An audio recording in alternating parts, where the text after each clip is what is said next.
नमस्कार मित्रों, पिछले वीडियो में हम लोगों ने ध्यानाकर्षण भाग 1 को कंप्लीट कर लिया था। आज हम लोग ध्यानाकर्षण भाग 2 के अंतर्गत देखेंगे लर्निंग आउटकम और लर्निंग गैप को।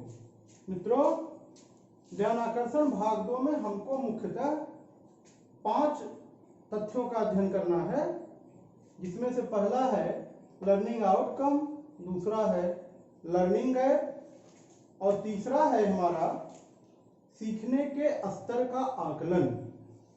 चौथा तथ्य है बच्चों का चिन्हांकन और पांचवा है आधारभूत शिविर या ध्यानाकर्षण शिविर। अब हम देखते हैं कि लर्निंग आउटकम क्या है। लर्निंग आउटकम जो है, इसको मित्रों हम लोग अन्य कई नामों से जानते हैं, जिनमें मुख्य रूप से ये नाम है सीखने के प्रतिफल, सीखने संबंधी परिणाम, शिक्षण अधिगम परिणाम और अपेक्षित दक्षताएं। ये जो लर्निंग आउटकम है, ये आज मिशन प्रेरणा के अंतर्गत सबसे चर्चित तथ्य है, सबसे चर्चित अवधारणा है। यह बच्चों की वास्तविक सीख की स्पष्ट सूचना देता है। हमारे बच्चे जो सीखते हैं उसकी स्पष्ट सूचना हमको किससे मिलती है? लर्निंग आउटकम से मिलती है। जैसे मित्रों, इसके हम व्यवहारिक पक्ष को एक उदाहरण के माध्यम से समझते हैं। मान लीजिए हमने कक्षा 3 के बच्चे को जोड़ घटाना पर आधारित इबारती प्रश्न को भली भांति तैयार करवा दिया है।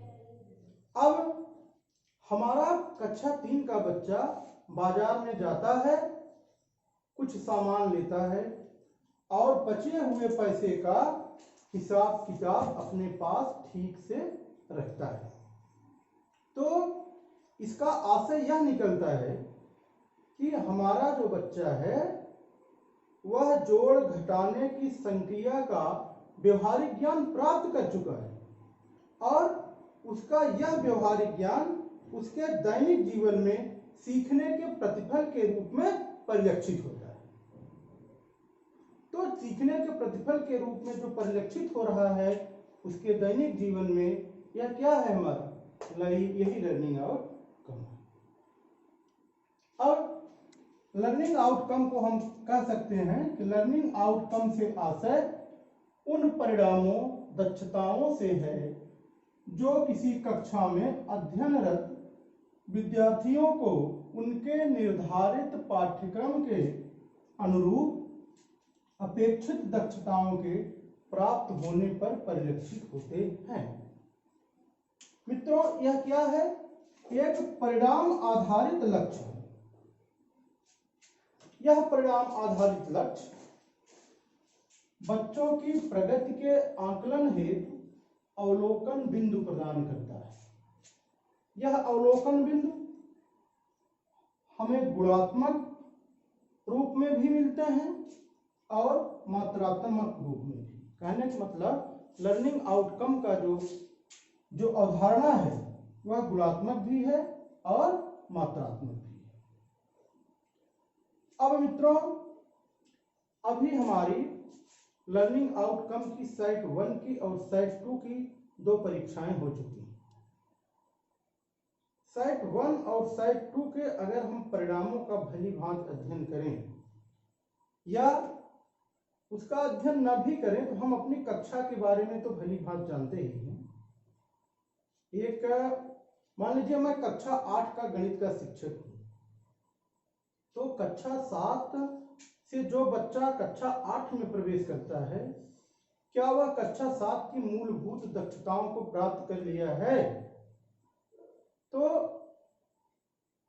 मैक्सिमम लोगों का आंसर होगा नहीं, क्योंकि सभी बच्चे मूलभूत दक्षताओं को नहीं प्राप्त कर पा रहे हैं।